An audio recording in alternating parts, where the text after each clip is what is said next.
ვისაუბრებთ სექსზე, მასზე ბევრი კუთხით შეიძლება საუბარი, რა თქმა უნდა, ადამიანური კუთხით, მორალური, რელიგიური და სამედიცინო.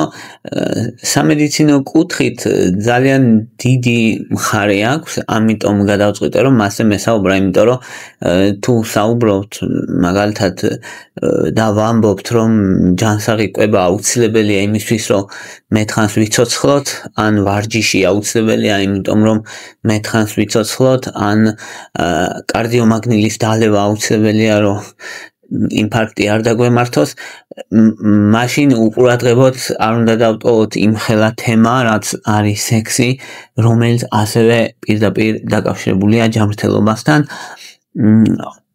პირველი აზრი, რაც მოხდის ადამიანს სექსთან დაკავშირებით, ის არის, რომ გამრავლების საშუალებაა, რა თქმა უნდა, და ევოლუციურად ასეა, დაჯილდოებადი ქცევა, იმიტომ რომ იყოს განმეორებადი, ამიტომ ადამიანი სიამოვნებას იღებს და მერე ეძებს ისევ იგივეს, მაგრამ აქ დგას მეორე ძალიან დიდი მხარე.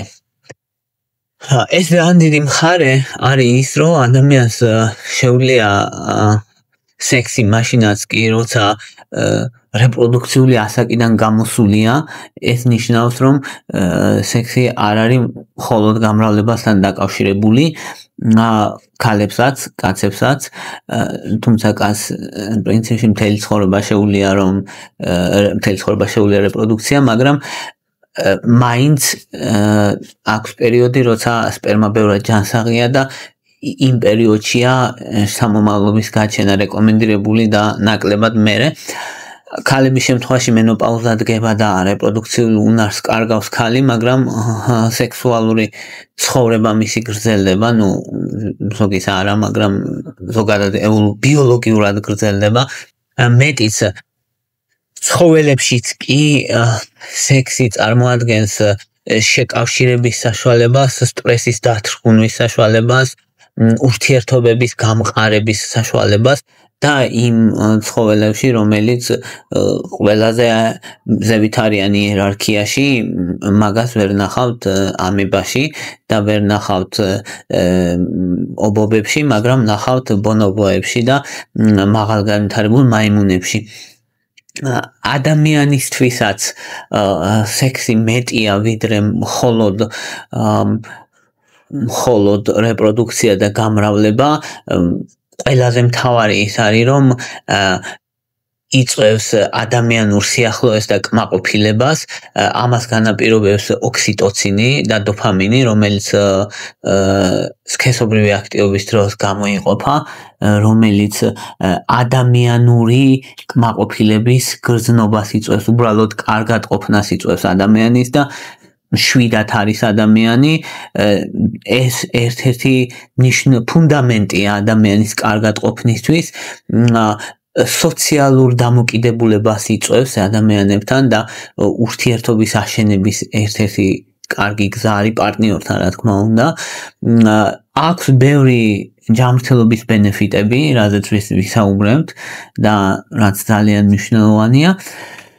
და რაც მთავარია, ყველაზე ძლიერი არგუმენტი არის ესეთი, რაც აღწერილია კარგად და გამოქვეყნდა ესეთი ძალიან დიდი კვლევა, რომელიც კაცებზე დაკვირვების შედეგი იყო, კაცებს, რომელსაც ხშირად ჰქონდათ სქესობრივი ურთიერთობები, ხო, არა საუბარი ურთიერთობაში ცუდი გაგებით არ გულისხმობ რაღაც ან სხვა პარტნიორთან რაღაც, არა, უბრალოდ პარტნიორთან სექსი ჰქონდათ თვეში ბევრჯერ, კვირაში 2-ზე მეტჯერ. მაგ კაცებს მომდევნო 10 წლის განმავლობაში 50%-ით ნაკლები შანსი ჰქონდა სიკვდილის. ანუ რეალურად პირდაპირ კავშირში იყო სიცოცხლის ხანგრძლივობასთან. ის კაცები, რომლებსაც რეგულარული სექსი ჰქონდათ, ნაკლებად კვდებოდნენ, მოკლედ. ეგ არის ძალიან მნიშვნელოვანი კორელაცია. ეხლა შეიძლება თქვას ადამიანმა, რომ იქნება ეს კაცები უბრალოდ ჯამრთელი კაცები იყვნენ ისედაც და ჯამრთელებს ამიტომ მეტი სექსი აქვს და რატო ადარებ ხო იქნება ისინი არ იყვნენ ჯამრთელები სხვების არ ქონდა და რა თქმა უნდა ვინც არა ჯამრთელი ის მერე მალე მოკვდება და იქნება ცრუ კორელაცია მოხდა ამ პარამეტრიზირება აი ამ საკითხების და სკალირება აი გაერთიანდა ეგენი მაგალითად თქვათ იგივე ზოგადად ჯამრთელობის მდგომარეობები, მოწევა და სხვა ეს სტატუსები და სკალირების შედეგადაც კი ეს კორელაცია შენარჩუნდა სტატისტიკურად მნიშვნელოვანი იყო. რაც ნიშნავს იმას, რომ სექსი არა პირდაპირ, მაგრამ მაინც დაკავშირებულია მეტხან სიცოცხლეს და რაც მნიშვნელოვანია რეალურად და ძალიან მყარი არგუმენტია იმისთვის, რატოა მნიშვნელოვანი სიცოცხლისთვის. ეხლა განვიხილოთ ხშირი მითები რაც არის და მერე განვიხილოთ ბენეფიტები, რისკები, სიხშირე, რამდენი მნიშვნელოვანია და ასეთი დეტალები. ხო, გავრცელებული მითები არის, რომ კაცები სულ სექსზე ფიქრობენ, არ არის ესე. კაცები ისევე როგორც ქალები ფიქრობენ სექსზე ზოგადად, მაგრამ ისე რომ ყოველ 7 წამში ერთხელ ფიქრობდნენ და ესე რაც მითებში არის ხოლმე, ესე არ არის. დღეში რამდენჯერმე შეიძლება იფიქროთ, კაცმა ისევე როგორც ქალმა, ზოგი უფრო ნაკლებად, ზოგი უფრო ხშირად გააჩნია ადამიანს, რა თქმა უნდა. მეორე მნიშვნელოვანი მითი არის, რომ ქალები მენოპაუზის მერე სურვილს კარგავენ, არ არის ასე. ადამიანმა შეიძლება ინდივიდუალურად დაკარგოს სურვილი ქალმაც და კაცმაც, მაგრამ ეს არ არის დაკავშირებული მენოპაუზასთან. ბევრი ქალი სქესობრივად აქტიური რჩება მენოპაუზის მერე და ეს არ არის პრობლემა. არის ხოლმე კიდე ესეთი მითი, რომ სექსის დროს იწვება 500 კალორია, არ არის რეალობა. სექსის დროს საშუალოდ იწვება 100-დან 150 კალორია, რაც დაახლოებით უდრის, რომ 20 წუთი იარო ფეხით, საშუალო სიძლიერით ან ცოტა მეტი. გაჩნია ისიც ადამიანს ასევე არის მითი, რომ მენსტრუაციის დროს დაურსულება შეუძლებელია, ასე არ არის, დაბალი შანსია, ეს მართალია, მაგრამ მაინც შესაძლებელია. კიდე არის ხოლმე მითი, რომ სქესობრივი აქტივობა სპორტის, აი სპორტსმენებში და ათლეტებში იწვევს იმას, რომ სუსტდებიან, არ არის ეს მართალი. ბევრი კვლევებია ჩატარებული და არ ამცირებს, პირიქით ზოგი ადამიანს უფრო გონებრივად სტაბილურად და მშვიდად გადის შეჯიბრებაზე, შესაბამისად არ არის სიმართლე. ასევე არის სხვა მითები, ხა როგორც არის მაგალითად, რომ აი კაცებს ყოველთვის სურვილი აქვთ, სქესობრივი სურვილი არ არის ესე, როგორც ქალებს, ასევე კაცებსაც არა. ასევე პირიქითაც არის, რომ კაცებს ბევრი პრობლემები აქვთ ძალიან. ბევრი პრობლემები აქვს 40 წლის ასაკის მერე. თითქმის ყოველ მეორე კაცს ეწყება რაღაც ზონის პრობლემა სქესობრივი კუთხით. ახლა კითხვა იქნება შემდეგი კიდე, რომ აი თქვათ, რომ ამბობ, რომ კაცის შემთხვევაში სიცოცხლის ხანგრძლივობას ზრდის რეგულარული სექსი. ქალის შემთხვევაში ასე არის თუ არა?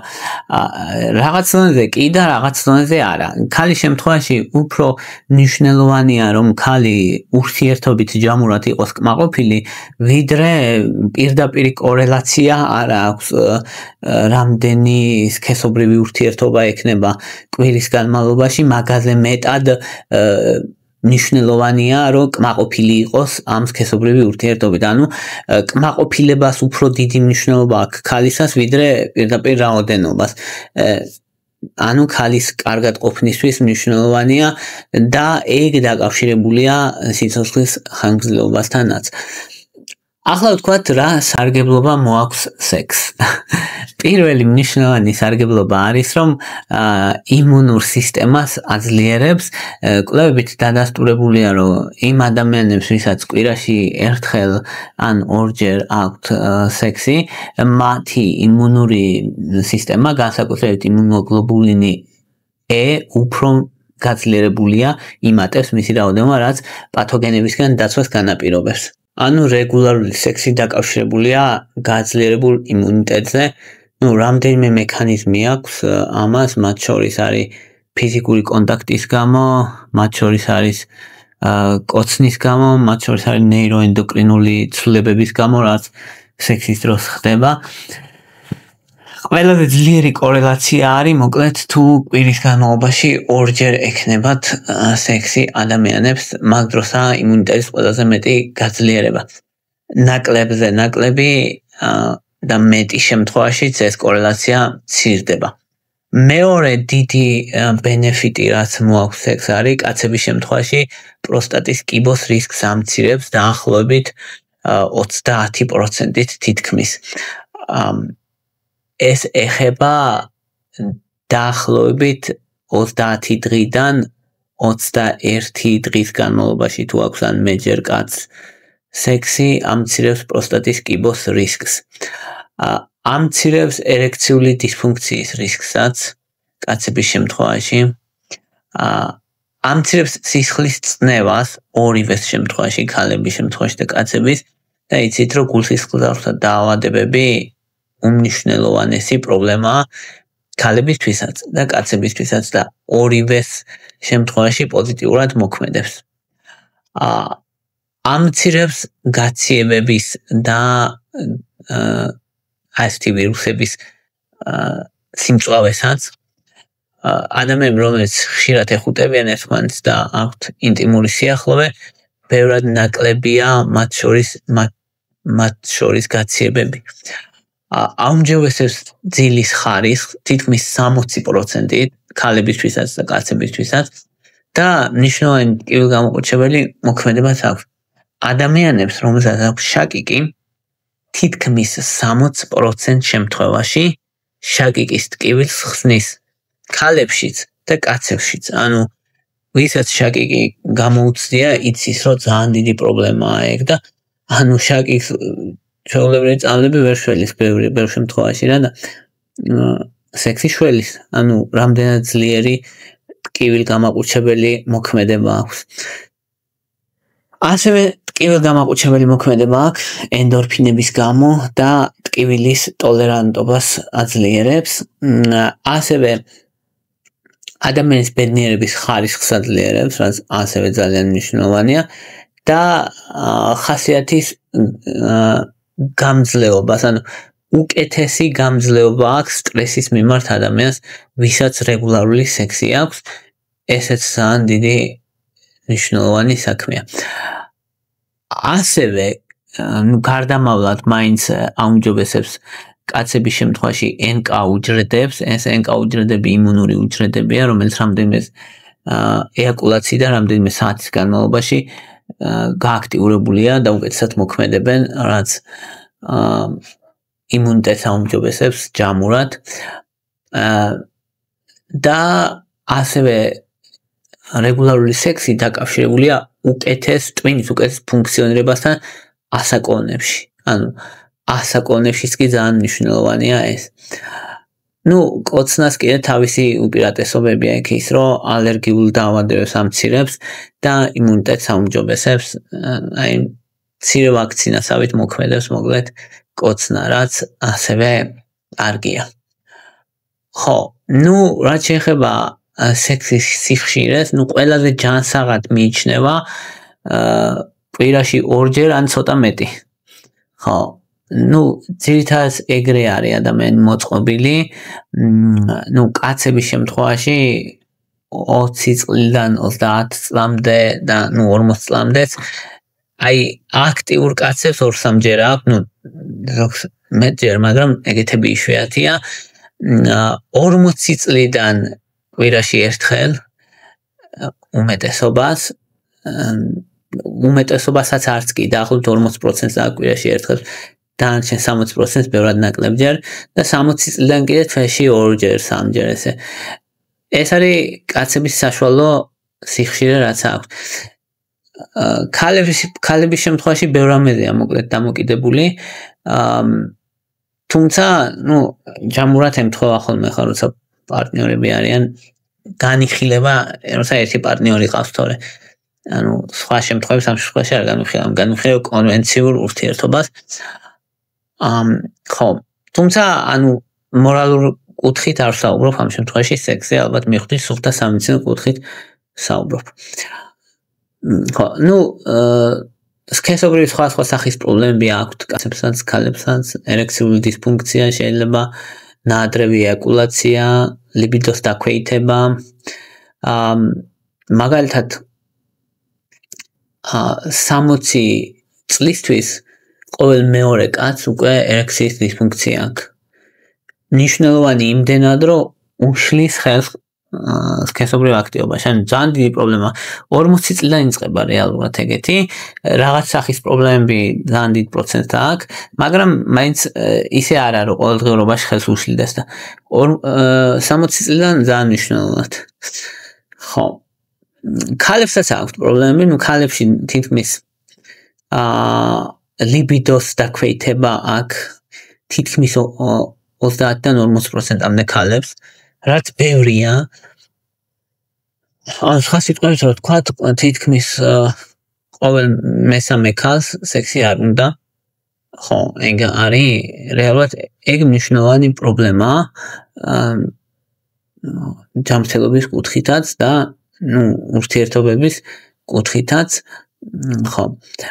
და კიდე სხვა სახის პრობლემები აქვთ, ორგაზმს ვერ განიცდის 25% ქალების და ასე, სხვა სახის პრობლემები არის.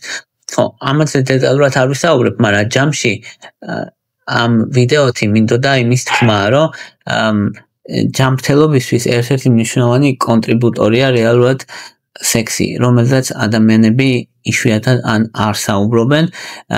წყვილების ბედნიერებისთვისაც, ჰარმონიული ურთიერთობებისთვისაც ძალიან მნიშვნელოვანია და ადამიანის კარგად ყოფნისთვისაც და დაგავიწყდებათ, რომ ადამიანები, მამაკაცები უფრო მეტად ამ შემთხვევაში მამაკაცები, თუმცა ქალებზეც მოქმედებს, ქალები, რომლებსაც და კაცები, რომლებსაც რეგულარული სექსი აქვთ, ცოცხლობენ მეტ ხანს. ეს იყო რის თქმაც მინდოდა. მადლობა რომ მისმენდით. ვისაც გაქვთ სურვილი დონაციების ანგარიშის ნომრები მაქვს მითითებული აღწერაში. ან დეტალური კითხვები გინდათ და დონაცია, ამისთვის მაქვს პატრეონი და პატრეონის მითითებული მაქვს პატრეონის ლინკიც აღწერაში. და ვისაც უბრალოდ გინდათ არხისთვის მხარდაჭერის გამოხატვა, თქვენი დალაიქება, გაშიარება და კომენტარება, არხის გამოწრა, ნებისმიერი აქტივობა მნიშვნელოვანია, იმიტომ რომ YouTube-ის ალგორითმი ამას აღიქვას პოზიტიურად. მადლობა რომ მისმენთ და მადლობა რომ გაინტერესებთ.